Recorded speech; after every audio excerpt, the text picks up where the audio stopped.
Des Oscars avec 6 nominations dans les 6 catégories les plus prestigieuses, Phantom Thread marque les retrouvailles de 2 grands talents, le réalisateur américain P.T. Anderson et l'acteur britannique Daniel Day-Lewis. Ensemble, ils ont déjà tourné There Will Be Blood, qui a valu à DDL le 2e de ses 3 Oscars. Le tandem se reconstitue autour d'une histoire inspirée librement de celle du couturier espagnol Cristobal Balenciaga.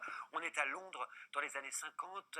Reynolds Woodcock est le couturier préféré de l'aristocratie et du cinéma. Il mène une vie parfaitement réglée de créateur solitaire et il noue une étrange relation avec une jeune femme interprétée par la révélation Vicky Krieps, une histoire de styliste pour un immense styliste du cinéma. Marie.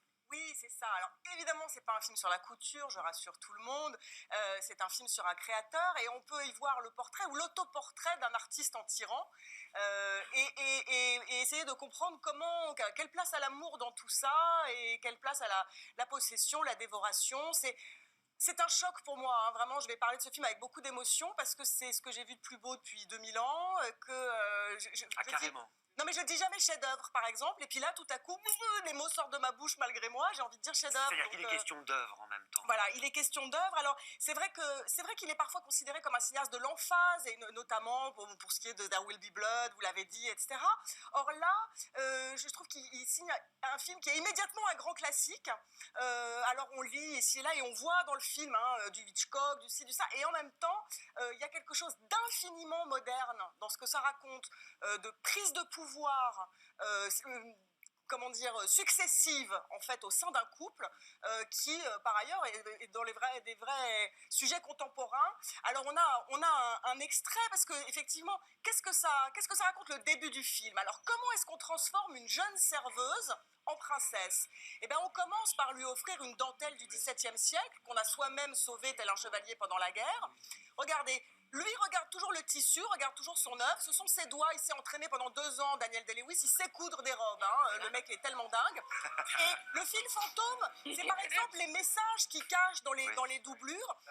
Et donc, elle le regarde toujours lui, et lui regarde toujours ses robes, il regarde toujours son tissu, il regarde toujours sa muse. Regardez là, elle est de shooting en shooting, on les suit, elle est sur un écran, elle est sa vedette de cinéma, elle est sa création, elle est sa chose. Et puis, tout à coup, vous entendez un type qui dit « Non mais pas question, voilà, je vais pas m'asseoir à ses pieds ». Et puis, la caméra va vous emmener, et on descend, et il est assis à ses pieds, ou tout à coup, voilà, le créateur regarde sa créature dans un truc d'adoration, elle est tout à coup une divinité, une statue. L'image est à tomber par terre, il faut savoir que c'est lui qui est le chef-op, Paul Thomas Anderson, de son film, et que tout est à la fois sidérant de beauté, complètement vénéneux, complètement tordu. C'est un film, on en sort, on veut y retourner. Nicolas, un autre angle. Eh bien, ce qui est intéressant dans ce que vient de dire Marie, elle a tout à fait raison, c'est un grand classique, avant même d'être un classique, c'est à mon sens le meilleur film de Paul Thomas Anderson. Et vous avez vu dans l'extrait qu'a apporté Marie quelque chose d'important, c'est l'extrême palette, le langage cinématographique qu'Anderson déploie. Tout le langage, c'est vraiment vraiment un bijou, une dentelle de cinéma dans la diversité des plans qu'il utilise, dans la qualité de la photo, dans la diversité du jeu que déploie chacun de ses comédiens. Et il faut ajouter, en introduction à l'extrait que je vous ai apporté, un 3e personnage, parce que c'est une histoire d'amour, mais c'est aussi un ménage à 3. Un ménage à 3, et les noms sont intéressants. Elle, la jeune, frêle jeune fille, s'appelle Alma, l'âme. La sœur avec qui il vit et qui maîtrise sa vie, qui règle sa vie avec lui, s'appelle Cyril, qui est un prénom d'homme, et d'ailleurs il ne l'appelle jamais Cyril, il l'appelle My Old So-and-So, ce qui est difficilement traduisible en français, ce serait mon vieux machin tartampion, c'est-à-dire une espèce de chose qui n'est plus tellement un être humain, et lui s'appelle Woodcock. Est-ce que je fais la traduction? Oui. Ça veut dire bite en bois. Donc tout ça n'est évidemment pas totalement anodin, et contrairement à la scène que vous a apporté Marie, qui est une diversité de plans, moi je vous ai apporté un autre extrait qui est un plan fixe, et regardez, Cyril a raison, ça commence, regardez le jeu des regards. Elle, Cyril regarde lui regarde son carnet, et elle regarde dans le vide. Elle vient de dire que le tissu n'était pas bon, et lui va lui prouver qu'elle a tort. Et c'est tout le jeu de domination. Cyril a raison parce que c'est vrai, parce qu'elle est là, et parce que c'est beau. Toi, tu es une jeune fille, tu n'es rien d'autre qu'un petit mannequin, et elle a gagné, regardez, elle s'en va, Cyril, elle le regarde, bam, c'est bon, elle peut partir, elle a gagné. Et donc là, la scène est plantée, mais elle commence à faire de la résistance. Vous regardez, elle dit, peut-être que j'ai le droit de dire quelque chose. Et vous voyez, elle regarde par terre, lui est toujours le nez dans son carnet. Peut-être que je préfère mes goûts, peut-être que je peux exister non plus seulement comme un modèle, mais comme une femme, et comme une femme que tu vas aimer. Et qu'est-ce qu'elle fait? Hop, elle vient de lui faire lever le regard, il est sorti de son carnet, elle vient de remporter une manche, et c'est ces jeux de pouvoir que Paul Thomas Anderson va raconter avec brio, vraiment avec brio, pendant tout ce film. Et dans ce film immensément méta-cinématographique, Lily, où Daniel Day-Lewis prévient qu'il s'agit de son dernier film, on découvre cette révélation qu'est la jeune actrice Lily Cripps. Alors ça c'est une idée brillante, parmi la constellation d'idées brillantes qui font de ce film du génie, c'est de prendre cette actrice qu'on avait vue dans Le Jeune Karl Marx, qui jouait d'ailleurs un rôle de compagne, qui est absolument lumineuse. Voilà, mais qui a une sorte de virginité cinématographique face au monstre sacré qui est Daniel Day-Lewis, qui lui, dont c'est le chant du cygne. On les met ensemble et ça renforce inconsciemment l'idée qu'il va la dévorer comme un ogre, qu'elle va être une muse parmi tant d'autres, qu'on va dans une histoire classique.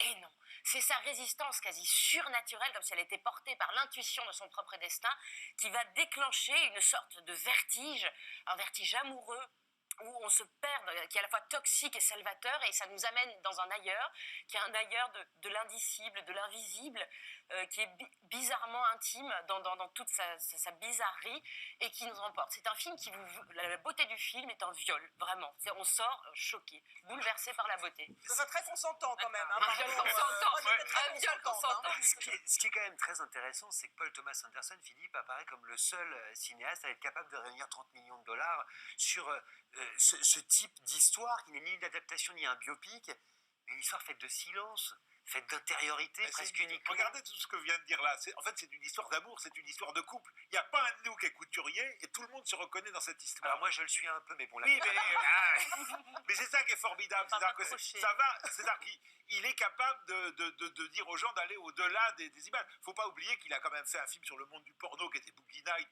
qui a été un grand succès, que Magnolia, on ne sait même pas ce que ça racontait tellement c'était choral. Donc on peut lui faire confiance. Et alors, je dis aux spectateurs qui ont pas aimé les derniers films, Inherent Vice, où on comprenait rien, je suis resté à côté d'Inherent Vice, The Master, où beaucoup de gens disaient on est en dehors de ça.